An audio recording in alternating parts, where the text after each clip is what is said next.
So giving offerings and thanks to God. దేవునికి ఇవ్వవలసిన కానుకలు మరియు దశంభాగాలు పార్ట్ 9.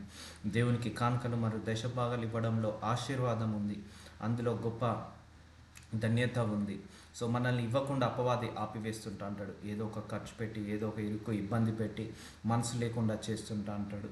కానీ ఇది ఏ మ్యాన్ ఆఫ్ గాడ్ ఇచ్చింది కాదు, పాస్టర్ ఇచ్చింది కాదు, ఈ కమెంట్మెంట్ దేవుడు ఇచ్చిన కమెంట్మెంట్. సో ఈ కమెంట్మెంట్ని ఫుల్ఫిల్ చేయాలి ప్రతి ఒక్క విశ్వాసి, ప్రతి ఒక్క దైవజనుడు కూడా ఇది వర్తిస్తుంది. చూద్దాం వాక్యం ద్వారా దేవుడు ఏం మాట్లాడబోతున్నాడు. లూకాసు వార్త 18వ అధ్యాయం 18వ వచనము. ఒక అధికారి ఆయనను చూసి సద్బోధకుడా, ఒక అధికారి అట యేసుప్రభు అని చూసి సద్బోధకుడా, నిత్య జీవమునకు వారసుడవుటకు నేనేమి చేయవలనని ఆయనను అడిగాను. చూసారా, నిత్య జీవానికి వారసుడు కావడానికి అంటే పరలోక రాజ్యంలో నేను వెళ్ళడానికి, పరలోక రాజ్యంలో వారసుడిగా నేను ఉండడానికి నేనేం చేయాలి అని యేసు ప్రభు వారిని ఒక ఒక అధికారి అడుగుతున్నాడు. అందుకు యేసు, నేను తప్ప సత్పురుషుడేని ఏలా చెప్పుచున్నావు? దేవుడు ఒక్కడే తప్ప మరి ఎవడును సత్పురుషుడు కాడు. వ్యభిచరింపవద్దు, నరహత్య చేయవద్దు, దొంగలింపవద్దు, అబద్ధ సాక్ష్యము పలకవద్దు.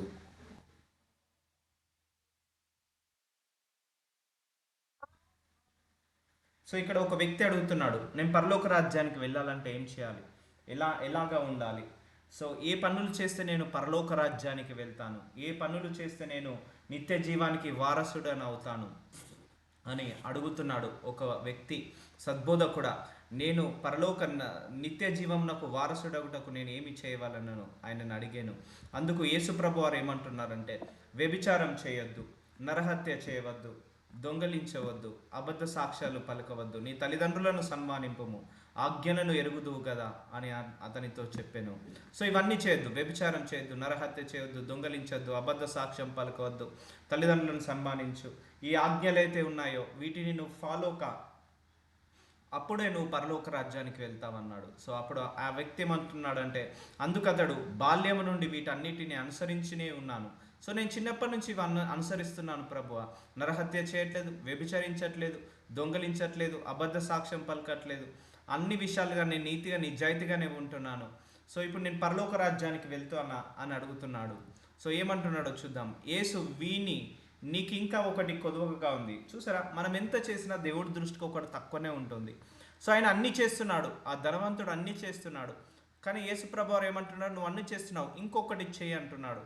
సో మనం ఎన్ని చేసినా కూడా యేసుప్రభు వారు ఇంకొకటి చేయి, ఇంకొక విధంలో నువ్వు మార్చుకోవాలి, నీ ప్రవర్తన మార్చుకోవాలి, నీ పద్ధతి మార్చుకోవాలని అంటాడు దేవుడు ఎప్పుడు కూడా.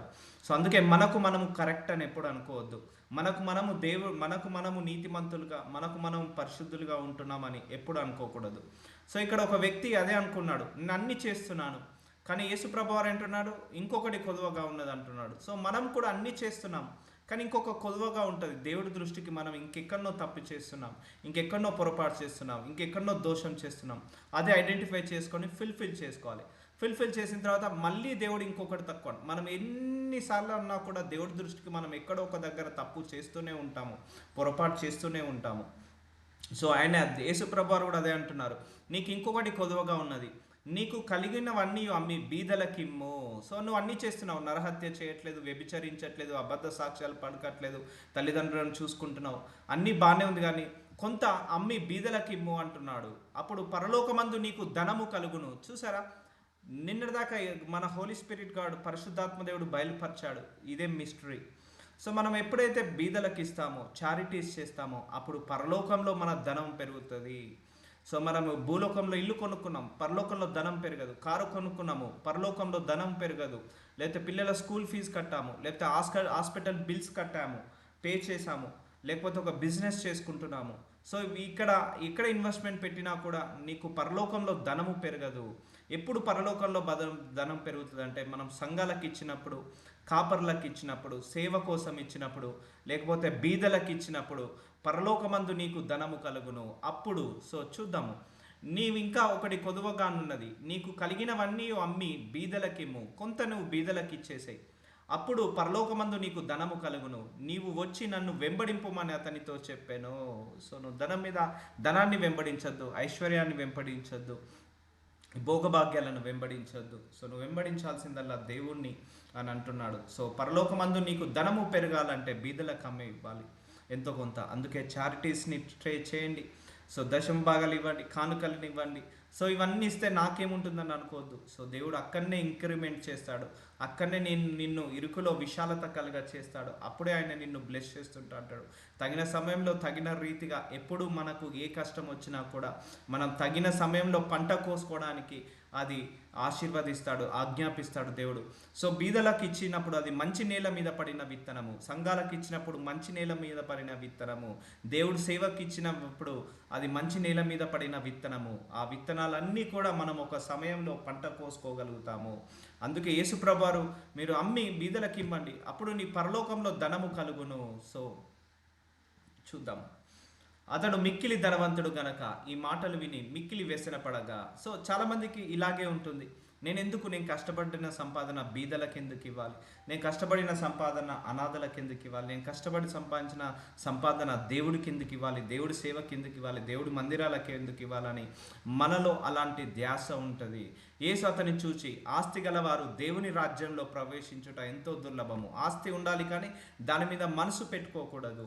ఆస్తి ఉండాలి కానీ దాని మీద మనసు కంటే దేవుడి మీద మనసు ఎక్కువ ఉండాలి. పరలోక రాజ్యం, ఒక మనిషి 1000 కోట్ల ఆస్తి సంపాదించుకున్నాడు, పరలోకాన్ని పొందుకోలేదు, అది వ్యర్థమే. ఎంత ఆస్తి సంపాదించుకున్నా కూడా పరలోకము మనకు రాకపోతే అది వ్యర్థమే. ఒక మనిషి ఏమీ ఆస్తి లేదు కానీ పరలోక రాజ్యం పొందుకున్నాడు. సో అతను నిజమైన ధనవంతుడు. అందుకే మనం ఎప్పుడైతే చారిటీస్ చేస్తామో, ఎప్పుడైతే పేదవాళ్లకు పెడతామో, ఎప్పుడైతే మనం వృద్ధులకు అనాథ పిల్లలకు పెడతామో, ఎప్పుడైతే మనము సంఘాలకు సంఘ సేవకులకు ఇస్తామో అది పరలోకంలో ధనము కింద రాయబడుతుంటుంది. ఆ ఇన్వెస్ట్మెంట్ పరలోకంలో ఇంక్రిమెంట్ అవుతుంటుంది.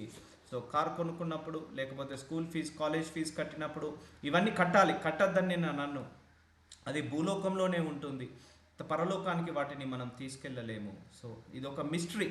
దేవుడి యొక్క మర్మాలు మనకు అంత తొందరగా అర్థము కావు. సో వాక్యంలో మనకు అన్నీ రాసి పెట్టాడు దేవుడు, కానీ ఆత్మ ప్రేరేపణతో మనకు గొప్ప గొప్ప మర్మాలను బయలుపరుస్తున్నాడు. సో లూకా సువార్త 18:25 ధనవంతుడు దేవుని రాజ్యంలో ప్రవేశించుట కంటే సూది బొజ్జంలో ఉంటే దూరుట సులభం అని చెప్పాను. ధనవంతుడు ఎలా ధనవంతుడవుతాడో చెప్పండి. సో ఎన్నో అన్యాయాలు చేసి, మోసాలు చేసి, అక్రమాలు చేసి, ఎంతో డబ్బు మీద ప్రీతి పెంచుకొని, ఆప్యాయత పెంచుకొని, దాని మీద ఎంతో ప్రేమ పెంచుకొని ధనవంతుడు అవుతాడు. సో మన హృదయము దేవుడి మీద ఉండాలి, ధనం మీద ఉండకూడదు. సో అలాంటి అక్రమాలు అన్యాయాలు చేసిన వ్యక్తి పరలోక రాజ్యానికి వెళ్ళడం కష్టము. ఎందుకంటే వాడి హృదయం అంతా ధనాన్ని సంపాదించడం, అక్రమంగా ధనాన్ని కూడబెట్టడం, ఆ కూడబెట్టిన ధనాన్ని కాపాడుకోవడం, అంతేకాని దేవుడికి ఫస్ట్ ప్రియారిటీ ఇవ్వరు. లేకపోతే అలా ధనవంతులు చాలామంది కూడా ఒక పేదవాడికి ₹1 ఇవ్వడానికి కూడా ఇష్టపడరు, ఒక పూట భోజనం పెట్టడానికి ఇష్టం ఉండదు. సో ధనం ఉండాలి, ఉండద్దని నేను అనను. ఆ ఉన్న ధనాన్ని కూడా పేదలకు కొంత ఖర్చు పెట్టాలి, దేవుడి సేవకు కొంత ఖర్చు పెట్టాలి. సో మొత్తము మనమే తినాలి, మనమే ఆశీర్వదించబడాలి, మన పిల్లలే ఉండాలని కాకుండా 10 మంది గురించి నువ్వు ఆలోచించినప్పుడు ఆ ధనంలో తృప్తి ఉంటుంది, ఆ సంపాదించిన ధనంలో ఆనందం ఉంటుంది, తృప్తి ఉంటుంది. అందుకే ఏ ధనవంతుడైనా కూడా తనకున్న దాంట్లో కొంత బీదలకు ఒక పర్సంటేజ్ ఇవ్వాలి, అండ్ దేవుడికి కొంత పర్సంటేజ్ ఇవ్వాలని నిశ్చయించుకున్నప్పుడు ఆ ఇచ్చిన తర్వాత తనకు పరలోకంలో ధనము ఏర్పడుతుంది. అందుకే మన భూలోకంలో చేసే ధర్మకార్యాలు దేవుడి దృష్టికి 100% వెళ్తాయండి. మనము భూలోకంలో ఏ ధర్మకార్యం చేసినా, ఏ నీతి కార్యం చేసినా, ఏ చారిటీ చేసినా పరలోకం దాకా వెళ్తుంటా ఉంటాయి. సో అది కూడా బైబిల్లో ఉంది, నేను తీసి చూపిస్తాను. గలతీలకు రాసిన 6:6 వాక్యోపదేశము పొందువాడు. సో వాక్యోపదేశం పొందువాడు అంటే ఎవరైతే వాక్యాన్ని వింటుంటారో పొందుకుంటారో, ఉపదేశించువానికి అంటే వాక్యము బోధిస్తారో మంచి పదార్థాలన్నింటిలో భాగమియ్యవలెను. సో దేవుడు గలతీలు 6:6 వాక్యోపదేశం ఎవరైతే పొందుకుంటారో, ఏ మ్యాన్ ఆఫ్ గాడ్ ద్వారా కావచ్చు, ఏ చర్చి వాళ్ళ ద్వారా కావచ్చు, ఏ సంఘం ద్వారా అయితే మీరు వాక్యోపదేశం పొందుకుంటారో, ఉపదేశించువానికి ఎవరైతే వాక్యాన్ని ఉపదేశిస్తారో, బోధిస్తారో మంచి పదార్థాలన్నింటిలో భాగమియ్యవలెను. So you need to send tithe and offerings or any seeds who are giving the feeding మన సోల్కి ఎవరైతే ఫీడింగ్ ఇస్తారో వాళ్ళని ఇవ్వాలి. ఎందుకంటే చాలామంది మనకు కనెక్ట్గా ఉండరు. దేవుడు ఒక మ్యాన్ ఆఫ్ గాడ్ని తయారు చేస్తాడు, ఒక కాపరిని తయారు చేస్తాడు. ఆ కాపరిని తయారు చేసి కొంతమంది విశ్వాసులను ఆ మ్యాన్ ఆఫ్ గాడ్కి అటాచ్ చేస్తాడు. ఆ మ్యాన్ ఆఫ్ గాడ్ యొక్క డ్యూటీ ఏంటిది? ఆ వచ్చిన వాళ్ళకు వాక్యం బోధించి, ఏ వాక్యము? దుర్వాక్యం కాదు, సువార్త, దేవుడి యొక్క వాక్యము బోధించి తప్పులను సరిచేసి దారి తప్పుతున్న ఆత్మలను దారిలోకి తెచ్చి ఆ దేవుడి ఆజ్ఞలను గైకొని దేవుడి వాక్యానుసారంగా ఎవరినైతే నడిపిస్తారో వాళ్ళకు, సో ఎవరైతే భారంగా ప్రార్థించి వాళ్ళను బంధకాల నుంచి విడుదల కలుగ చేస్తారో, సో అలాంటి వాళ్ళు వాక్యోపదేశం పొందువాడు. ఎవరైతే వాక్యోపదేశము ఏ మ్యాన్ ఆఫ్ గాడ్ దగ్గర అయితే ఉపదేశించువానికి ఎవరైతే ఉపదేశిస్తున్నారో మంచి పదార్థాలన్నింటిలో భాగం ఇవ్వాలను. మోసపోకుడి, దేవుడు వెక్కరింపబడడు.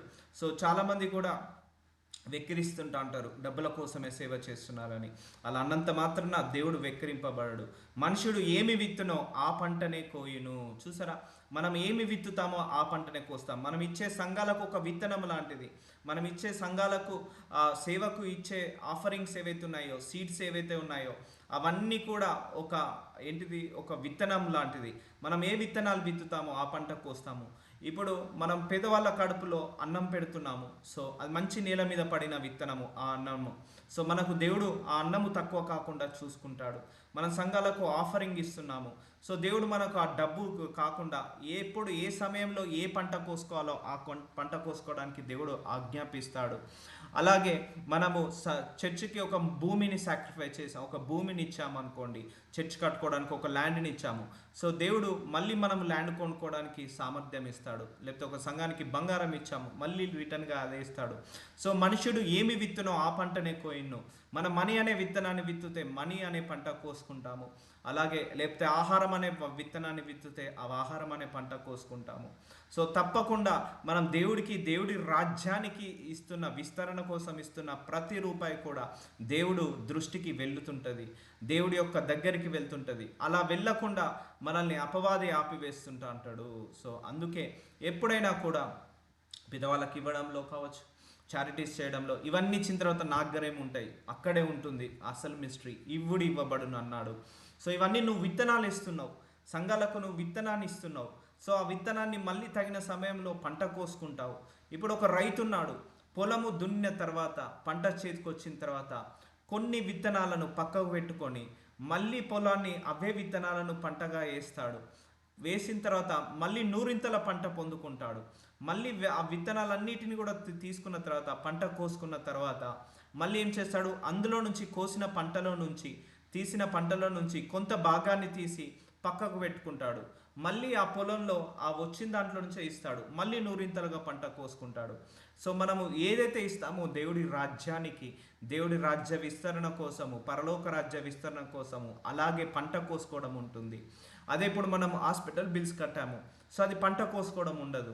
స్కూల్ ఫీజులు కట్టాము, పంట కోసుకోవడం ఉండదు.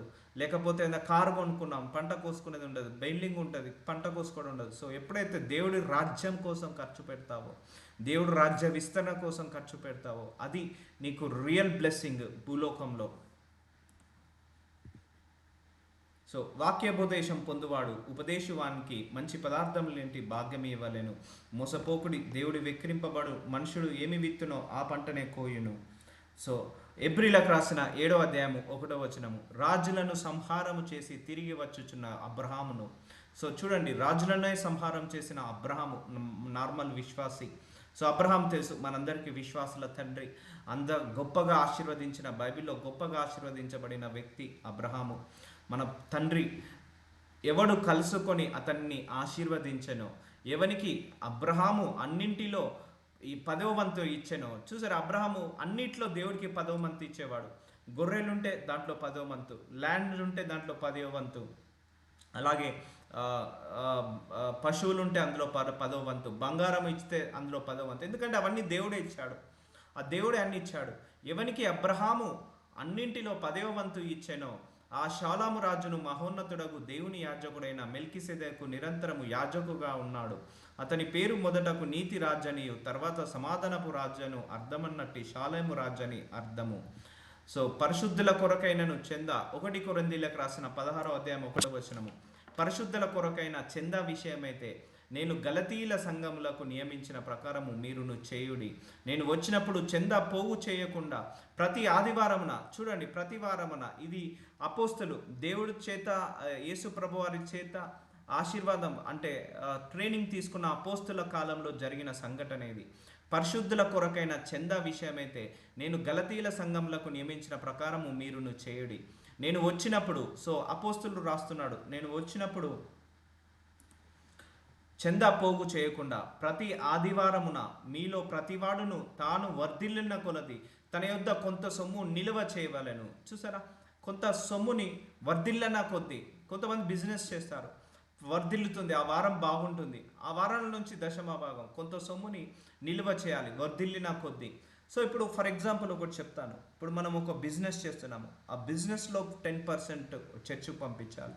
అలాగే ఒక సైడ్ జాబ్ చేస్తున్నాము, ఆ జాబ్లో నుంచి 10% పంపించాలి. లేకపోతే ఒక మ్యాన్ ఆఫ్ గాడ్ సంఘం నడిపిస్తున్నాడు, ఆ సంఘంలో నుంచి 10% ఇంకొక చర్చకు పంపించాలి. It's a God commandments.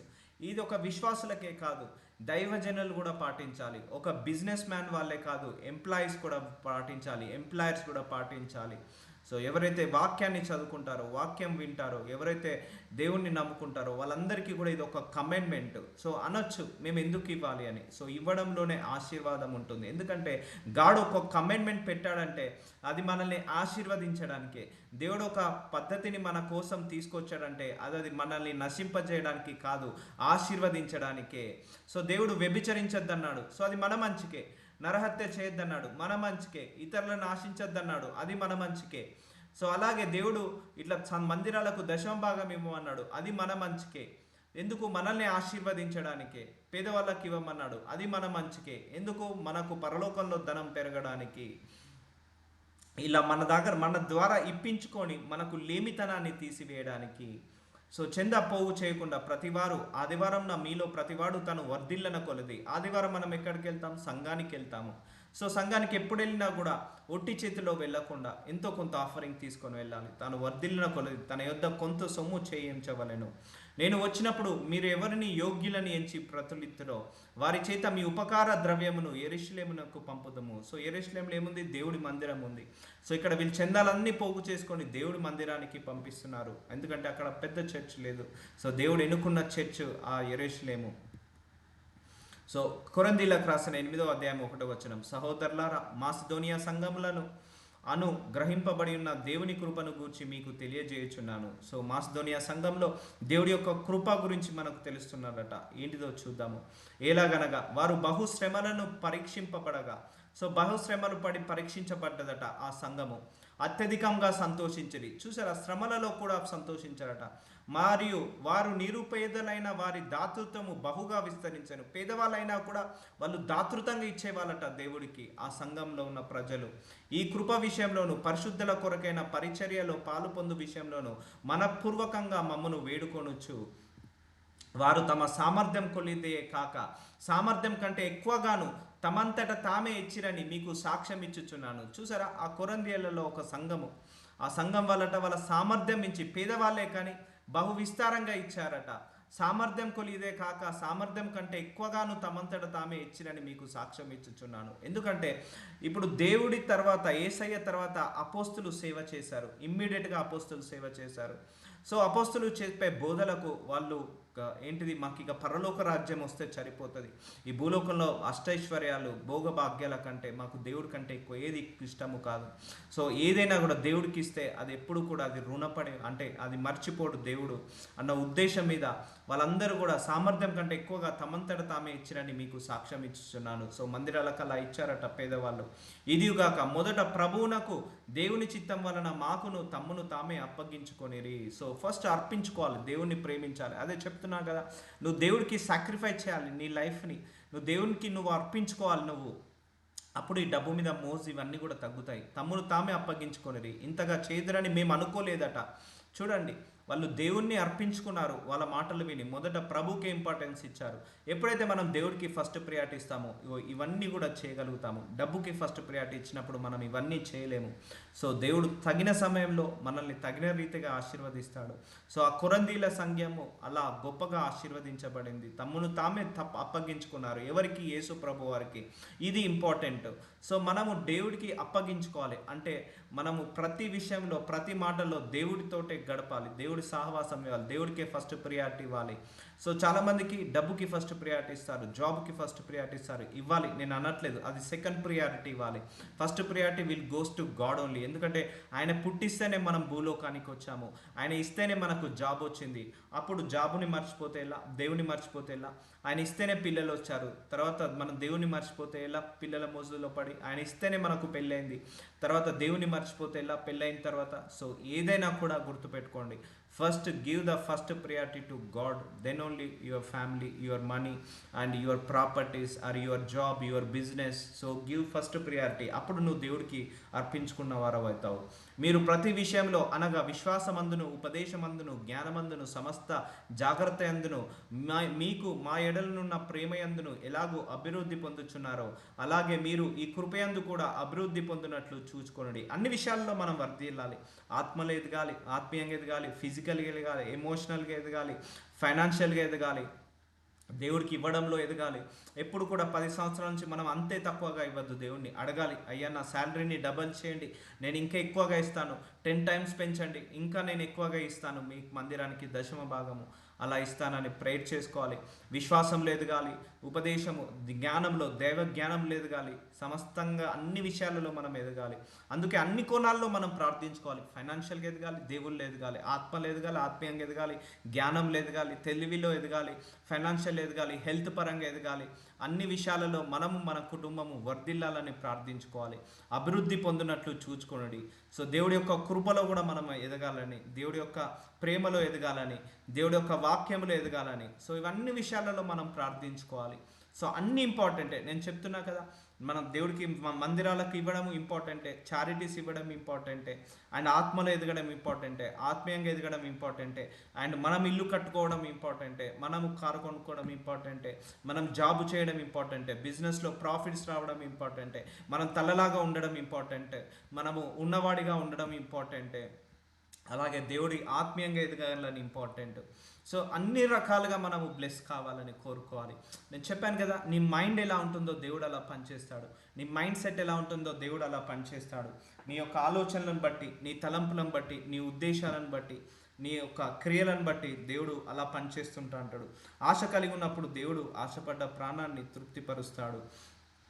2 కొరింథీయులకు రాసిన 8వ అధ్యాయం 9వ వచనము, మీరు మన ప్రభు అయిన యేసుక్రీస్తు కృపను ఎరుగుదురు కదా. ఆయన కృప మనందరికీ తెలుసు. ఆయన ధనవంతుడై ఉండి మీరు తన దారిద్ర్యం వలన, ఆయన ధనవంతుడే కానీ మనం దారిద్ర్యంలో ఉండడం వల్ల ధనవంతులు కావాలని, దారిద్ర్యం వలన ధనవంతులు కావాలని మీ నిమిత్తము దరిద్రుడాయను. సో చూసారా, దేవుడు మన కోసము దరిద్రుడాయాడు. ఎందుకు? ఆ శిల్వ మరణం ద్వారా మనకేమొచ్చింది?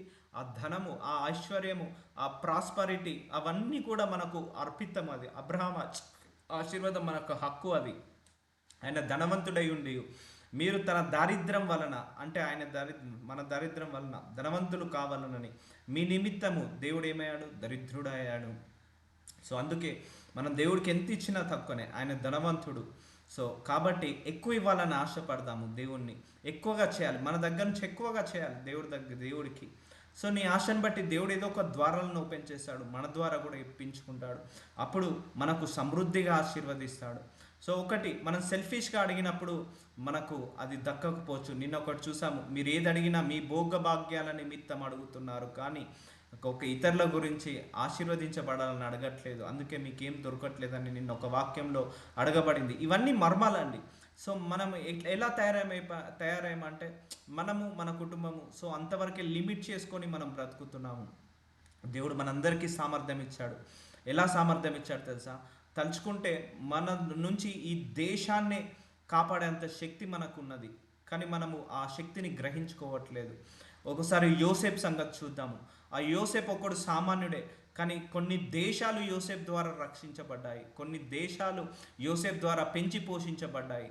ఇప్పుడు మనకు కూడా దేవుడు తలుచుకుంటే మన ద్వారా కూడా ఒక దేశాన్ని కాపాడవచ్చు, ఒక దేశ ప్రజలను, ఇతర దేశాల ప్రజలను కూడా ఒక మనిషి ద్వారానైనా కాపాడగలుగుతాడు, పెంచి పోషించగలుగుతాడు. అంత సామర్థ్యం ఇస్తాడు దేవుడు. సో మనం ప్రే చేసుకోవాలి, అంటే ఎక్స్పాండ్ చేసుకోవాలి. మనం ఆలోచించే విధానము కుదించి ఆలోచించద్దు, మన లిమిట్ని దాటి ఆలోచించాలి, మన పరిధులను దాటి ఆలోచించాలి. నేను నా పిల్లలు ఇంతే అన్న ఆలోచించకుండా ఇంకొక 10 మందిని యాడ్ చేసుకుందాము, తర్వాత 100 మందిని యాడ్ చేసుకుందాం, 1000 మందిని యాడ్ చేసుకుందాం. మన ఆలోచనలో, మన ఆశీర్వాదంలో 10 మందికి షేర్ చేసిందా, 100 మందికి షేర్ చేద్దాం, 1000 మందికి షేర్ చేద్దాం. ఆ ఇంటెన్షన్తో మనం ఉన్నప్పుడు దేవుడు బ్లెస్ చేస్తాడు. ఎందుకంటే ఆయన మన కోసము దరిద్రుడయ్యాడు, మనం ధనవంతులను కావాలని మీ నిమిత్తము దరిద్రుడయ్యాడు. సో ఆయనకి ఏది ఇచ్చినా కూడా తక్కువనే మనము. సో నువ్వు ఇస్తున్న కొద్దీ దేవుడి దగ్గర నుంచి పొందుకోగలుగుతావు. 2 కొరింథీయులకు రాసిన 8వ అధ్యాయం 10వ వచనం, ఇందును గూర్చి నా తాత్పర్యము చెప్పుచున్నాను, సంవత్సరం క్రిందటనే ఈ కార్యము చేయుటయందే గాక చేయు తలపెట్టుటయందు కూడా మొదటి వారై ఉండినను మీకు మేలు. సో తలపెట్టండి, ఏదో ఒకటి స్టార్ట్ చేయండి దేవుడి పని విషయంలో. సో అప్పుడు దేవుడు తోడై ఉంటాడు. కావున తలపెట్టుటకు సిద్ధమైన మనసు మీలో ఎలాగూ కలిగేనో అలాగే మీ కలిమి కొలది సంపూర్ణ అగినట్లు మీరు ఆ కార్యమును ఇప్పుడు నెరవేర్చుడి. సో మనసులో ఒక నిశ్చయించుకోండి, సో నేను కూడా 10 మందికి అన్నం పెట్టాలి, నేను కూడా ఒక 100 మందిని ఆశ్రయించాలి, నేను కూడా కొన్ని మందిరాలు కట్టాలి అని సిద్ధమైన మనసు. కావున తలపెట్టుటకు సిద్ధమైన మనసుంటే మార్గం ఉంటుందంటారు. సో మనసులో ఆ మార్గాన్ని మొదలు పెట్టుకోవాలి. సో మనసు వచ్చినప్పుడే, అలాంటి మనసు వచ్చినప్పుడే మార్గం అలాగే దేవుడు ఓపెన్ చేస్తాడు. ఇప్పుడు మనకు ఉన్నది, ఫర్ ఎగ్జాంపుల్ ఒక 2 మందిరాలు 3 మందిరాలను కట్టేయాలని మన తలంపు ఉంది, మనసులో ఆలోచన ఉంది, దేవుడు ద్వారాలు అలాగే ఓపెన్ చేస్తాడు. లేదా ఒక 100 మంది అనాథ పిల్లలను చూసుకోవాలి, దేవుడు అలాగే ఆ ద్వారాలను ఓపెన్ చేస్తాడు. మీలో ఎలాగూ కలిగెనో అలాగే మీ కలిమి కొలది, అంటే నీకు ఉన్న దాంట్లోనే సంపూర్తి అగినట్లు మీరు ఆ కార్యమును ఇప్పుడు నెరవేర్చుడి. బిహైండ్ ద లిమిట్ వెళ్ళకు, నీకు ఎంతవరకు చేయగలిగితే అంతవరకే చేయు. నువ్వు నెలకు ఒకరికే భోజనం పెట్టగలుగుతావా, అంతే పెట్టు. నెలకు కొంతనే ఇవ్వగలుగుతావా, దేవుడి సేవకులకు కాపరికి కొంత ఇవ్వు. నీ కలిమి కొద్ది, అంటే నీకున్న దాంట్లోనే చెయ్యి, ఎక్కువగా చేయకు అంటాడు దేవుడు. నువ్వు ఎక్కువగా చేయాల్సిన అవసరం లేదు, ఉన్న దాంట్లోనే చెయ్యి. ఆ ఉన్నదాన్ని ఇంకొద్దిగా ఆశీర్వదిస్తాడు దేవుడు. ఇంకా ఆశీర్వదించిన కొద్దీ మనం చేస్తుంటే ఇంకా కొద్దిగా ఆశీర్వదిస్తాడు దేవుడు.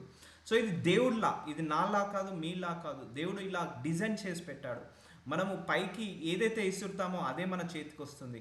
సో బాల్ విసిరితే బాల్ వస్తుంది, జామకాయ విసిరితే జామ పండు వస్తుంది, లేకపోతే అరటి పండు విసిరితే అరటి పండు మన చేతికి వస్తుంది. అలాగే మనీ విషయం కూడా దేవుడు ఈ యూనివర్స్ని అలా క్రియేట్ చేసి పెట్టాడు. సో మనము ఇట్లా ఒక చేతి నుంచి రిలీజ్ చేస్తుంటే ఇంకో చేతి నుంచి మనం పొందుకుంటుంటా అంటాము. అది రిలీజ్ ఎలా చేయాలి? ఇప్పుడు పబ్బులకు మనం ఖర్చు పెట్టాము, అది రిటర్న్ రాదు. లేకపోతే వ్యభిచారానికి, మందుకి, డ్రగ్స్కి, వీటికి ఖర్చు పెట్టాము, దాటికి రిటర్న్ రాదు.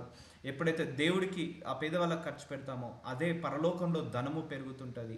సో భూలోకంలో కూడా నిన్ను ధనవంతుడిగా మారుస్తాడు దేవుడు. సో ఒకటి, ఏది చేసినా కూడా మనస్ఫూర్తిగా చేయాలి, కనికరముతో చేయాలి. ఇప్పుడు పేదవాళ్ళు ఆకలితో ఉన్నప్పుడు అయ్యో పేదవాళ్ళు ఆకలితో ఉన్నారే, ఆ కనికరమైన హృదయంతో మనం చేయాలి. అంతేకాని ఇప్పుడు 10 ఇస్తే దేవుడు 100 ఇస్తాడన్న ఉద్దేశంతో కాకుండా కనికరమైన హృదయం. మనందరికీ మనస్సు ఉంది, మనందరికీ మనస్సాక్షి ఉంది, మనందరికీ జాలి గుణం ఉంది. సో వాటన్నిటిని బయటికి తీసి బిహైండ్ ద లిమిట్, అంటే మనము మన ఫ్యామిలీకి లిమిట్ చేయకుండా బిహైండ్ ద లిమిట్ ఆలోచించాలి. 2 కొరింథీయులకు రాసిన 8వ అధ్యాయం 12వ వచనం, మొదట ఒకడు సిద్ధమైన మనసు కలిగి ఉండటే శక్తికి మించిది కాదు కానీ కలిమి కొలదే ఇచ్చినది ప్రీతికరమవును. సో శక్తికి మించి అప్పులు చేసి ఇమ్మని దేవుడు అనట్లేదు. నీకు కలిమింది, ఎంతో కొంత దేవుడు కలిమిచ్చాడు. ఎవరికి ఇవ్వకుండా అయితే దేవుడు ఉండడండి, ఎంతో కొంత ఇచ్చి ఉంటాడు కదా. కలిమి కొలది ఇచ్చినదే నీకు దాంట్లోనే ఇచ్చేసేయి, దాంట్లోనే నీకు ప్రీతికరమవును. ఇతరులకు తేలికగాను మీకు భారంగాను ఉండవలనని ఇది చెప్పుటలేదు కానీ హెచ్చుగా కూర్చుకొని వానికి ఎక్కువ మిగలలేదును. సో అంటే ఎక్కువగా పెట్టుకున్నానికి ఎక్కువగా మిగలదు, తక్కువ కూర్చోవడానికి తక్కువ కాలేదని రాయబడినది. చూసారా, మనం తక్కువ దాచిపెట్టుకున్నామని తక్కువ అయింది, ఎక్కువ దాచిపెట్టుకున్నామని ఎక్కువ అవుతుంది, ఎక్కువ కూడా పెట్టుకున్నామని ఎక్కువ అని కాదు. ఎక్కువ కూడా పెట్టుకున్న వాళ్ళకు ఏదో ఒక రకంగా అనారోగ్య పాలయ్యేది, ఖర్చు పెట్టాల్సి వస్తుంది. సో మనం తక్కువ చేసాము, ఇక తక్కువ ఇవ్వట్లేదని తక్కువ అవడు కాదు. సో దేవుడి యొక్క లాస్ వేరే ఉంటాయి, దేవుడి యొక్క మైండ్ సెట్ వేరే ఉంటుంది. దాని ప్రకారం మనం ఆలోచించి ముందుకు నడవాలి. రెండో కొరింథీయులకు రాసిన 8:15 ప్రస్తుతమందు మీ సమృద్ధి వారికి అక్కరకు మరి ఒకప్పుడు వారి సమృద్ధి మీ అక్కరకును సహాయమై ఉండవలని ఇలాగో చెప్పుచున్నాను. చూసారా, మీ సమృద్ధి ఒకరికి అక్కర కావాలి అంటే గాడ్ మనల్ని బ్లెస్ చేసినప్పుడు we will become a blessing to others. అంటే మనల్ని ఆశీర్వదించాడు దేవుడు. సో ఇంకొకరికి ఆశీర్వాదకరంగా మనం మారాలి, ఇంకో మందిరానికి ఆశీర్వాదకరంగా మారాలి. ఒక మందిరానికి మనం ఫైనాన్షియల్ సపోర్టర్గా ఉండాలి, లేకపోతే ఒక అనాథ పిల్లలకు సపోర్టర్గా ఉండాలి, వృద్ధాశ్రమాలకు సపోర్టర్గా ఉండాలి. సో ప్రస్తుతమందు మీ సమృద్ధి వారికి అక్కరనకు మరి ఒకప్పుడు వారి సమృద్ధి మీ అక్కరకు సహాయమై ఉండవాలని ఇలాగో చెప్పుచున్నాను. ఒకరికొకరు హెల్పింగ్ హ్యాండ్తో ఉండండి అని అంటున్నాడు. ఎందుకంటే మనల్ని దేవుడు ఆశీర్వదించేది ఇతరులను ఆశీర్వాదకరంగా మార్చడానికి. మన ప్రార్థన కూడా అలాగే ఉండాలి. సో ఎందుకంటే భూలోకం నుంచి ఒక్క రూపాయి కూడా మనం తీసుకుపోలేము. సో భూలోకంలో నువ్వు ఉన్నంతసేపు మనశ్శాంతిగా ఉండాలి. నీ సంపాదించిన సంపాదనలో కొంత భాగం దేవుడికి, కొంత భాగం పేదలకు ఖర్చు పెట్టినప్పుడే పరలోకమందు నీ ధనము పెరుగుతుంది, భూలోకంలో కూడా నువ్వు సంతోషంగా ఉంటావు. సో 2 కొరింథీయులకు రాసిన 8:20 మరియు మేమింత విస్తారమైన ధర్మము విషయమై పరిచారకులమై ఉన్నాము గనక దానిని గూర్చి మా మీద ఎవడను తప్పు మోపకుండా మేము జాగ్రత్తగా చూచుకొనుచు అతన్ని పంపుచున్నాము. చూసారా, తప్పు మోపుతుంటారు. సో అపవాది ఎప్పుడైనా సంఘాలకు ఇచ్చినప్పుడు ఆ కాపర్లను మీద తప్పు మోపడం, వీళ్ళు దశమ భాగాల కోసమే సేవ చేస్తున్నారు, ఆఫరింగ్ కోసమే సేవ చేస్తున్నారు, ఒకటి దాంట్లో ఆశీర్వాదం ఉంది కాబట్టి అపవాది అలా తప్పు మోపుతుంటా అంటాడు. అందరి మీద తప్పు మోపి వాళ్ళను ఆశీర్వదించకుండా ఆపివేస్తుంటా అంటాడు అపవాది. సో ఈ మర్మము చాలామందికి తెలియక ఆగమవుతున్నారు. ఎందుకంటే వాక్యంలో దేవుడు క్లియర్గా చెప్పాడు మందిరాలకు మీరు తేవాల్సింది, ఇవ్వాల్సింది, అది మీకు ఆశీర్వాదకరంగా ఉంటుంది. మీ సంపాదనలో 10వ భాగం నాకు ఇవ్వండి, అప్పుడు నేను మీ ధాన్యాన్ని నేను ఆజ్ఞాపిస్తున్నాను, కోట్లలో మీకు ధాన్యాన్ని ఇస్తాను, మంచి ధననిధిని మీకు తెరుస్తానని దేవుడు ఆ మర్మాన్ని మనకు బయలుపరిచాడు. ఏలైనగా ప్రభువు దృష్టి యందు మాత్రమే కాక మనుషుల దృష్టి యందు యోగ్యమైన వాటిని గూర్చి శ్రద్ధగా ఆలోచించుకొనుచున్నాము. సో ఇవన్నీ కూడా ఇంపార్టెంట్. ఈ టీచింగ్స్లో కూడా మన నీతి, పరిశుద్ధత, పవిత్రత, జ్ఞానము, తెలివితో పాటు చారిటీ, కమెంట్మెంట్స్, ఆఫరింగ్స్, సీడ్స్, దశమభాగాలు, టైత్, ఇవన్నీ కూడా ఇంపార్టెంట్ కమెంట్మెంట్స్. వీటన్నిటిని కూడా ఆచరించాలి. ఇవన్నీ యోగ్యమైనది. సో ఇవన్నీ దేవుడి దృష్టికి మంచిది. సో ఇవన్నీ మనుషుల దృష్టి అందుకు కూడా యోగ్యమైన వాటిని గురించి శ్రద్ధగా ఆలోచించుకొనుచున్నాము. కావున లోగడ ఇచ్చేదమని మీరు చెప్పిన ధర్మము పిసినితనముగా ఇయ్యక ధారాళంగా ఇవ్వవాలని చెప్పి. చూసారా, పిసినితనంగా దేవుడికి ఇచ్చేటప్పుడు పిసినితనంగా ఇవ్వద్దు, ధారాళంగా ఇవ్వవాలని చెప్పి.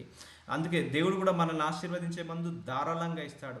అబ్రహాము తనకున్న ప్రతి ఆస్తిలో 10వ వంతు చెల్లించేవాడు, యోబు అలాగే చెల్లించేవాడు, యోసేపు అలాగే చెల్లించేవాడు, యాకోబు, ఇస్సాకు వీళ్ళందరూ కూడా అలాగే చెల్లించేవారు.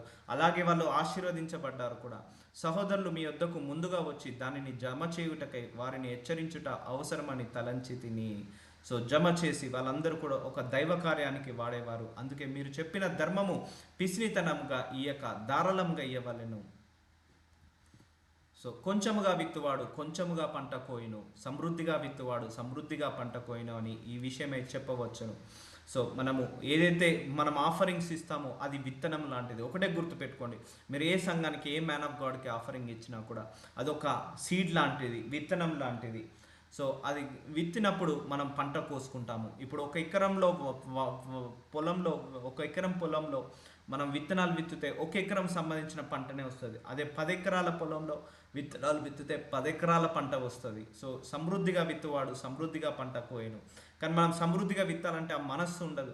చాలామంది దగ్గర డబ్బు ఉంటుంది కానీ ఆ మనస్సు ఉండదు. సో ఇవ్వాలి, ఇచ్చినప్పుడు దేవుడు మనల్ని సమృద్ధిగా పంట కోసుకునే కృపనిస్తాడు. చూసారా, కొంచెంగా విత్తువాడు కొంచెంగానే పంట కోయను, సమృద్ధిగా విత్తువాడు సమృద్ధిగా పంట కోయను. అది దేవుడు రాశాడు, మనుషులు రాసింది కాదు. ఈ వాక్యము అందరికీ కూడా వర్ధిస్తుంటుంది. నేను చాలామందిని చూశాను, ఎక్కువగా చారిటీ చేసే వాళ్ళందరికీ కూడా నేను కొంతమందిని కలిశాను. సో వాళ్ళు కూడా అలాగా సమృద్ధిగా ఆశీర్వదించబడ్డారు. సనుగొనుకయు బలవంతంగా కాకయు ప్రతివాడు తన హృదయంలో నిశ్చయించుకున్న ప్రకారము ఇయ్యవలెను, దేవుడు ఉత్సాహంగా ఇచ్చువానిని ప్రేమించును. చూసారా, మనం దేవుడికి ఇచ్చిన, సంఘాలకు ఇచ్చిన, కాపర్లకు ఇచ్చిన, లేకపోతే అనాథ శరణాలకు ఇచ్చిన, పేదవాళ్ళకి ఇచ్చిన, ఏది ఇచ్చినా కూడా సనగక బలవంతంగా. నేను చెప్పాను, బిగబెట్టుకొని ఇవ్వద్దు, హార్ట్ బిగపెట్టుకొని ఇవ్వద్దు. కొంతమందికి ఇవ్వాలంటే బిగపడుతుంటుంది.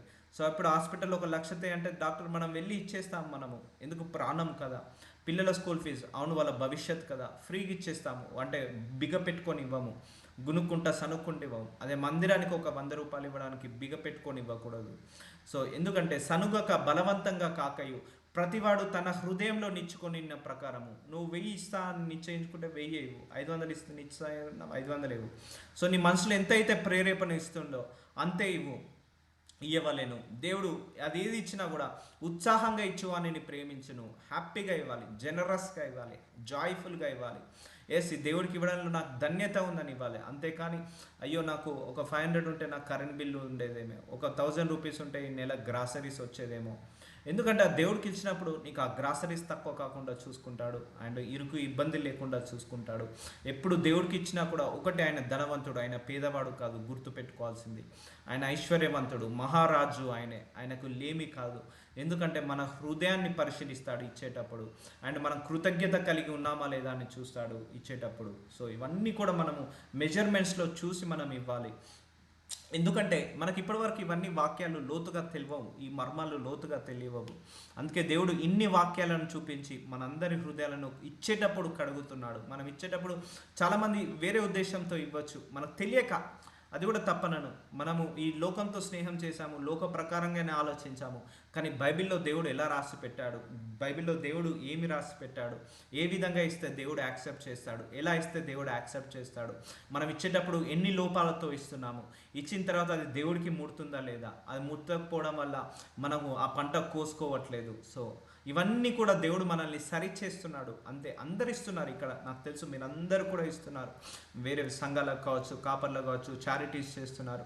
కానీ ఇచ్చేటప్పుడు ఆ ప్యూరిఫికేషన్ తోటి ఇవ్వండి, ఆ ఉత్సాహమైన మనసుతో ఇవ్వండి. అప్పుడు దేవుడు ప్రేమిస్తాడు. సమృద్ధిగా విత్తువాడు సమృద్ధిగా పంట పోయేను, సనుగక బలవంతంగా ప్రతివాడు హృదయంలో నిశ్చయించుకున్న ప్రకారము ఇయ్యవలెను. దేవుడు ఉత్సాహంగా ఇచ్చువానిని ప్రేమించును.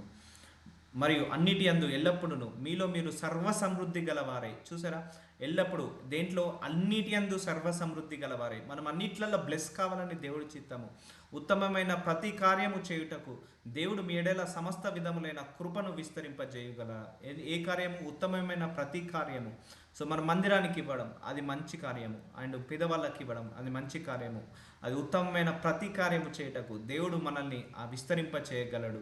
సో దేవుడు ఇస్తేనే మనకు వస్తుంది, ఆయన ఇవ్వగలిగే సామర్థ్యం మనకుంది. సో మనం ఆశ ఉందా? ఇప్పుడు ఫర్ ఎగ్జాంపుల్ నాకు ఆశ లేదు ఒక మందిరానికి డబ్బులు ఇవ్వాలని, నాకు ఆశ లేదు ఒక 10 మంది అనాథ పిల్లలకు భోజనం పెట్టాలని, నాకు ఆశ లేదు వృద్ధాశ్రమాలను చూసుకోవాలని. దేవుడు నాకెందుకు ఇస్తాడు? సో నాకు ఆశ ఉంది, అప్పుడే నాకు ఇస్తాడు. సో నువ్వు ఆశ కలిగి ఉన్నప్పుడే దేవుడు నీకు ఆ ఆశపడ్డ ప్రాణాన్ని తృప్తి కలగజేస్తాడు, ఆ ద్వారాన్ని ఓపెన్ చేస్తాడు. కొంతమందికి ఆ భారం ఉండదు కూడా. సో దాన్ని కూడా నేను తప్పనను. సో ఎవరి మైండ్ సెట్ వాళ్ళది, ఎవరి ఇంట్రెస్ట్ వాళ్ళది. ఇప్పుడు నాకు ఆ ఇంట్రెస్ట్ ఉందని మిమ్మల్ని ఆ ఇంట్రెస్ట్ చేయమంటే కష్టం కదా. సో ఎవరి ఉద్దేశం వాళ్ళది, ఎవరి ప్రణాళిక వాళ్ళది, ఎవరి యొక్క ప్లాన్ వాళ్ళది, ఎవరి యొక్క ఇంటెన్షన్ వాళ్ళది. ఒకరికున్న భారం ఇంకొకరికి ఉండదు. ఇప్పుడు ఇక్కడ చాలామంది వృద్ధాశ్రమాలు, అనాథ శరణాలు నడుస్తున్నాయి. సో వాళ్ళకి ఆ భారం ఉంది, వాళ్ళు ఉంది. మనం పెట్టకపోయినా పర్లేదు, అలా పెట్టిన వాళ్ళకు మనం సహాయం అన్నా చేయాలి. మనం మందిరం కట్టకపోయినా పర్లేదు, మందిరం నడుస్తున్న వాళ్ళకు సహాయం అన్నా చేయడం కూడా అది మందిరాన్ని కట్టించినట్టు, దేవుడి సేవకి ఇచ్చినట్టు. సో దేవుడి కోసం నువ్వు ఏదైనా చేయకుండా ఉండకు. నేను అదే అంట, ఎక్కడైనా ఏడైనా ఏదో ఒకటి నీ చేతుల ద్వారా ఎంతో కొంత ఇచ్చేసేయి దేవుడికి. నీ చేతుల ద్వారా ఏదో ఒకటి నీకు చేతనైనంత కానీ ఏం చేయకుండా ఉండకు. సో అప్పుడు దేవుడు మీ ఎడల సమస్త విధమైన కృపను విస్తరింప చేయగలడు. సో ఫస్ట్ నువ్వు ఒక విత్తనం వేస్తేనే కదా దేవుడు పంట వేస్తాడు. ఇప్పుడు ఫర్ ఎగ్జాంపుల్ నేనే ఉన్నాను, నాకు 1 ఎకరం పొలం ఉంది, అందులో విత్తనాలు నేను వేయలేదు. అయ్యా నాకు పంటివ్వు, అయ్యా నాకు పంటివ్వు, అయ్యా నాకు పంటివ్వు అంటే ఆయన పంట ఇస్తాడా? ఇయ్యడు కదా. నేను ఒక 10 విత్తనాలు వేసి పంటనివ్వు ప్రభు అంటే ఆ 10 విత్తనాలు మొలకెత్తచ్చు, 10 కాకపోతే 2-3 మొలకెచ్చు, 5 మొలకెత్తచ్చు. లేకపోతే ఒక 10 ఎకరాలు ఉన్నాయి, 10 ఎకరాలలో ఏ పంట వేయలేదు, అయ్యా నాకు పంట ఇవ్వంటే అది వస్తుందా? రాదు కదా. ఆ 10 ఎకరాల్లో 1 ఎకరం పంట వేశాను, ఆ 1 ఎకరం పంట నేను తీసుకోగలుగుతాను. అయ్యా నువ్వు విత్తనాలు చల్లి అప్పుడు అడుగు దేవుణ్ణి పంట కోసుకోవడానికి నాకు సహాయం చేయమని. అదే విత్తనాలు చల్లకుండా నువ్వు దేవుణ్ణి నన్ను బ్లెస్ చేయి అంటే ఆ పంటను బ్లెస్ చేస్తాడా? చేయడు కదా. So deeper level of revolution చూడండి. అలాగే నువ్వు దేవుడు మందిరాలకు ఇచ్చి నన్ను బ్లెస్ చేయను దేవుడు ఇస్తాడు, పెదవులకు ఇచ్చి బ్లెస్ చేయమను నీకు ఇస్తాడు. అంతేగాని ఏం చేయకుండా నన్ను ఆశీర్వదించు, నన్ను ఆశీర్వదిస్తేనే ఇస్తా, నా ఆశీర్వదిస్తేనే ఇస్తా. ఎంతో కొంత విత్తనాలు చల్లడానికి దేవుడు కొన్ని విత్తనాలు ఇచ్చాడు కదా, జస్ట్ రిలీజ్ ఇట్, చల్లాలి. ఆ భూమి మీద చల్లితేనే కదా అవి పంటలాగా వచ్చేది. దేవుడు తగిన సమయంలో ఏమిస్తాడు?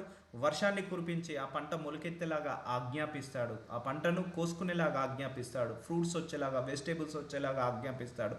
సో ఏది ఇవ్వకుండా, నా చేతి ద్వారా పంట వేయకుండా, పంట రా రా అంటే అది వస్తుందా? ప్రార్థన చేస్తే వస్తుందా? రాదు కదా. సో ఇప్పటివరకు మనం ఎన్ని మందిరాలకు ఇచ్చామో, ఎంతమంది దైవజనులకు ఇచ్చామో, ఎంతమంది చారిటీస్ చేశామో, వాటన్నిటిని కూడా నూరింతలుగా పంట కోసుకునే కృపను నాకు అనుగ్రహించండి, విస్తరింప చేయండి అని అడగండి, దేవుడిస్తాడు. నేను అదే అంటున్నాను కదా, డూ సంథింగ్ ఫర్ గాడ్. ఏది చేయకుండా ఉండడం మనము బ్లెస్సింగ్ పొందుకోలేము. ఏదో ఒకటి చేసినప్పుడే మనం బ్లెస్సింగ్ పొందుకుంటాం. ఏ పంటలో మనము ఏ పొలంలో విత్తనం విత్తకపోతే ఏ పంట కూడా రాదు. ఎంతో కొంత విత్తనం విత్తుతూనే కదా ఏదో ఒక పంట వస్తుంది. So same logic apply here. ఇక్కడ కూడా అదే లాజిక్ని అప్లై చేయండి. ఇందు విషయమై అతడు వెదజల్లి దరిద్రులకు ఇచ్చాను. చూసారా, వెదజల్లి దరిద్రులకు ఇచ్చాను, అతడు నీతి నిరంతరము నిలుచును అని రాయబడి ఉన్నది. సో మనం ఎప్పుడైతే దరిద్రులకు, పేదవాళ్ళకి ఇస్తామో మన నీతి ధర్మకార్యాలు పరలోకంలో ఉంటుంది. ఇప్పుడు కొర్నేలి అనే వ్యక్తి ఉంటాడు. కొర్నేలి అనే వ్యక్తి, బైబిల్లో ఒక వ్యక్తి ఉంటాడు. ఒక దేవదూత వస్తుంది, కొర్నేలి నీ ప్రార్థన దేవుడి సన్నిధానికి వినపడింది, నీ దైవ కార్యాలు, నీ ధర్మ కార్యాలు అంటాడు. ఒక దేవదూత ఏమంటాడు? నీ ధర్మ కార్యాలు దేవుడి సన్నిధికి వచ్చాయి, అందుకే నేను వచ్చానంటాడు. సో ఒక ఏంజిల్ వస్తుంది కొర్నేలి దగ్గరికి. నీ దైవ కార్యాలు, నీ ధర్మ కార్యాలు, నువ్వేదైతే చారిటీ చేసావో అది దేవుడి సన్నిధికి వెళ్ళేది. సో మనం ఒక బ్లాంకెట్ ఇచ్చిన ఒక పేదవాడికి అది దేవుడి సన్నిధికి వెళ్తుంది. అది ఒక ధర్మ కార్యాలు చేసిన దేవుడి సన్నిధిగా వెళ్తుంది. ఒక పేదవాళ్ళకు భోజనాలు పెట్టినా అది దేవుడి సన్నిధికి వెళ్తుంది. బట్ పబ్లిసిటీ చేసినప్పుడు కాదు, రహస్యంగా ఉంచినప్పుడు. సో 2 కొరింథీయులకు రాసిన 9వ అధ్యాయము 10వ వచనం, విత్తువానికి విత్తనమును. సో చూసారా, విత్తేవాడికి విత్తనమును అంటే మనం ఆఫరింగ్స్ ఇవ్వడానికి ఆ ధనాన్ని ఇచ్చింది ఆయనే, ఆ జాబ్ని ఇచ్చింది ఆయనే, ఆ బ్లెస్సింగ్స్ని ఇచ్చింది, ఆ యొక్క ఆ బిజినెస్ని ఇచ్చింది ఆయనే. విత్తనానికి విత్తనము, తినుటకు ఆహారము దయచేయు దేవుడు మీకు విత్తనము దయచేసి విస్తరింపజేసి. సో మనకు ఎంతో కొంత దేవుడు ఎందుకు ఇస్తాడంటే ఆ కొంతలో ఇచ్చినప్పుడు దేవుడు మనల్ని ఆశీర్వాదంగా మార్చడానికి. సో విత్తనాలు ఇచ్చినప్పుడు విత్తనము తినుటకు ఆహారము దయచేయు దేవుడు మీకు విత్తనము దయచేసి విస్తరింపచేసి. చూసారా, మనకు ఎందుకు ఇస్తున్నాడు కొంత ఆఫరింగ్, కొంత బ్లెస్సింగ్స్ ఎందుకు ఇస్తున్నాడు? మనల్ని బ్లెస్ చేయడానికి, విస్తరింపచేసడానికి. మీరు ప్రతి విషయంలో పూర్ణౌదార్య భాగ్యములగుటకు, సో అంటే మంచి కంప్లీట్గా భాగ్యము గలవారగునట్లు మీ నీతి ఫలము వృద్ధి పొందించును. చూసారా, మనకు విత్తనాలు లేని పంట రాదు. సో ఫస్ట్ మనకు కొంత ఆఫరింగ్ మనకి ఇస్తాడు. అంటే కొంత జాబు కావచ్చు, ఒక 10,000 జాబ్ వచ్చింది లెట్సే, ఆ 10,000 నుంచి కొంత దేవుడికి ఇచ్చేసాయి. సో దేవుడు దాన్ని సమృద్ధిగా ఆశీర్వదిస్తాడు. దాన్ని 10,000 శాలరీ కాస్త 50,000గా మారుస్తాడు. అందులో నుంచి కొంత ఎక్కువగా ఇచ్చేసాయి. ఆ 50,000 శాలరీని 1,00,000గా మారుస్తాడు. సో దేవుడు కొంత విత్తనాలు మనకి ఇస్తాడు, అది చల్లాలి.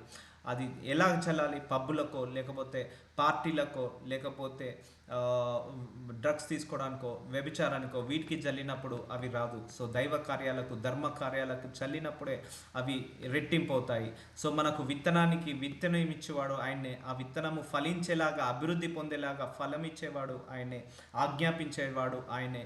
ఆ ఆహారము దయచేయు దేవుడు మీకు విత్తనము దయచేసి విస్తరింపజేసి మీలో ప్రతి విషయంలోనూ పూర్ణౌదార్య భాగ్యములో ఉన్నట్లు మీ నీతి ఫలము వృద్ధి పొందించును. ఇట్టి ఔదార్యం వలన మా ద్వారా దేవునికి కృతజ్ఞతాస్తుతులు చెల్లింపబడును. సో దేవుడికి ఎప్పుడైనా థ్యాంక్స్ గివింగ్ ఇవ్వాలి. ఉన్న దాంట్లోనే ఒక 1 రూపీ ఇచ్చినా కూడా, అయ్యా నాకు ఈ 1 రూపీ అన్న ఇవ్వగలిగే శక్తిని ఇచ్చావు, థ్యాంక్ యూ అని చెప్పాలి దేవుడికి. దేవుడు అప్పుడు సమృద్ధిగా ఆశీర్వదిస్తాడు. సో ఒకటి గుర్తుపెట్టుకోండి, నాకు సామర్థ్యం లేదు, చదువు లేదు, జాబ్ లేదు, అవన్నీ ఆలోచించద్దు. ఏజ్ లేదు, అదన్నీ దేవుడు ఏదో ఒక రకంగా మనల్ని ఆశీర్వదిస్తాడు. ఏ ద్వారం ఎప్పుడు ఓపెన్ చేస్తాడో తెలియదు. నీలో ఆశ ఉంటే చాలు, ఆకలి ఉంటే చాలు, దాహం ఉంటే చాలు, విశ్వాసం ఉంటే చాలు, మంచి మనస్సు ఉంటే చాలు, దేవుడు ఎలాగైనా ద్వారాలను ఓపెన్ చేస్తాడు. ఏలైనగా ఈ సేవ గూర్చి పరిచర్య పరిశుద్ధులకు అక్కర్లకు సహాయం కలగజేయుట మాత్రము కాకుండా అనేకులు దేవునికి చెల్లించు కృతజ్ఞతాస్తుతులు చెల్లించుట మూలంగా విస్తరించుచున్నది. సో థ్యాంక్స్ గివింగ్ ఇవ్వడం వల్ల కూడా నువ్వు విస్తరిస్తావు, సంఘాలు విస్తరిస్తాయి. ఏ సంఘంలో అయినా కూడా థ్యాంక్స్ గివింగ్ ఎక్కువ ఉండాలి. దేవుని స్తుతించాలి, ప్రార్థించాలి, స్తుతించాలి. అలాగే కృతజ్ఞతాస్తుతులు చెల్లించాలి. మనము కూడా దేవుడికి కృతజ్ఞతాస్తుతులు చెల్లించినప్పుడు నువ్వు విస్తరిస్తుంటాంటావు. ఏలైనగా క్రీస్తు వార్తను అంగీకరింతుమని ఒప్పుకొనుటయందు మీరు విధేయులై ఉండుట చేతను వారి విషయమును అందరి విషయమును ఇంత ఔదార్యముగా ధర్మము చేసినందు చేతను ఈ పరిచర్య మూలముగా మీ యోగ్యత కనబడినందున వారు దేవుని మహిమ పరచుచున్నారు. చూసారా, మనం సంఘాలకు ఇవ్వడం వల్ల దేవుడికి మహిమ పెరుగుతుంది. ఎందుకంటే ఆ పరిచర్యను మనం ముందుకు నడిపిస్తున్నాము, ఆగిపోకుండా ఆ ఆర్థిక సహాయం చేసి మనం ముందరికి నడిపిస్తున్నాము. పరిచర్య అనగానే చాలా ఉంటుంది. ఎక్విప్మెంట్స్ ఉంటాయి, హాల్స్ ఉంటాయి, చైర్స్ ఉంటాయి, మైక్స్ ఉంటాయి, ఎన్నో రకాలుగా మనకు అవసరాలు ఉంటాయి. వాటన్నిటిని మనం సహాయం చేస్తున్నాం పరిచర్యకు. సో నువ్వు పరిచర్యకు సహాయం చేసినప్పుడు కూడా నీకు దేవుడిని మహిమపరుస్తున్నట్టు. అంటే నువ్వు నీ ఆఫరింగ్ కాస్త నీ దగ్గర ఉన్న సంపాదన లిక్కర్కి ఖర్చు పెట్టావు, సో అది దేవుని ఖర్చు పెట్టావు. లేదా డ్రగ్స్ కొనుక్కున్నావు, దేవుని మహిమపరచదు. కారు కొనుక్కున్నావు, దేవుని మహిమపరచదు. ఎప్పుడైతే దేవుడి సేవకి ఇస్తావో అప్పుడు దేవుని మహిమపరుస్తావు. సో ఇవన్నీ కూడా లోతైన మర్మాలు. మరియు మీ ఎడల దేవుని కనపరిచిన అత్యధికమైన కృపను చూచి వారు మీ నిమిత్తము ప్రార్థన చేయొచ్చు. మిమ్మల్ని చూడవాలని ఎక్కువ కోరిక గలవారై ఉన్నారు. చెప్పు శక్యం కానీ ఆయన వరమును గూర్చి దేవునికి స్తోత్రము. ఆయన గురించి మనం అర్థం చేసుకోలేము. సో మనము కొన్ని వాక్యాలు మనకు ప్రత్యక్షమైనప్పుడు ఆ వాక్యానుసారంగా మనం వెళ్తూనే ఉండాలి. So will continue. Thank you Jesus. నజరుడైన యేసయ్య, ఇదిగో తండ్రి, వాక్యం ద్వారా మాట్లాడావు, మమ్మల్ని శుద్ధి చేసావు తండ్రి. అయ్యా, ఈ సిరీస్ ద్వారా మాట్లాడి ఈ దశమ భాగాలు ఇవన్నీ కూడా మాతో మాట్లాడి మమ్మల్ని ప్యూరిఫై చేసావు తండ్రి. ఎస్ మై లార్డ్, మా ద్వారా కూడా మీరు ఇప్పించుకోండి నాయన. మాకు విత్తనాలు దయచేయండి. ఆ వేసిన విత్తనాలన్నీ కూడా సమృద్ధిగా పంట కోసుకునే కృపను దయచేయండి. మేము ఎంత ఆశీర్వదించబడతామో అంత ఎక్కువగా మీకు ఇవ్వగలిగే శక్తి సామర్థ్యాలను, ఆ మనస్సుని మాకు దయచేయమని యేసు నామంలో ప్రార్థిస్తున్నాను.